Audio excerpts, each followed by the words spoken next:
तुमच्या घरी जर का डायबिटीजचा पेशंट असेल, तर ही एक गोष्ट ध्यानामध्ये ठेवा. It's like a warning. ठीक आहे.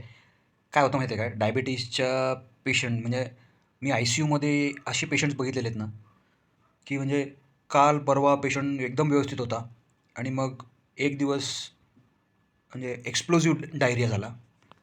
डायरिया म्हणजे नाही का डिसेंट्री, डायरिया डिसेंट्री. ठीक आहे. तर एक दिवसामध्ये आणि लगेच मग ICUमध्ये भरती आणि दुसऱ्या दिवशी patient expired. It can be that deadly. का सांगतो मी हे? कारण की डायबिटीस हा खतरनाक रोग आहे. ठीक आहे. आणि you have to be very careful.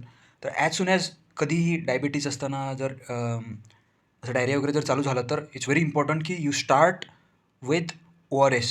ORS आहे ते sip as early as possible. कसं असतं की आपण म्हणजे यंग जे आहेत ते लोकं जॉबवरती असतात आणि घरी आई-वडील वगैरे असतात नाही का?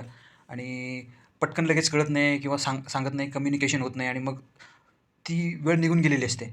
त्यामुळे कसं आहे, लगेचच फ्लुइड्स नाही मिळाले, लगेचच ORS नाही मिळाला तर किडनी वगैरे खराब होऊ शकते. म्हणजे किडनी लिटरली म्हणजे क्रिकेटमध्ये विकेट पडते ना, तशा किडन्या फेल होतात instantly, all of a sudden. तर ज्यांच्या घरी डायबिटीज असेल त्यांनी ही गोष्ट ध्यानामध्ये ठेवावी. It's a warning.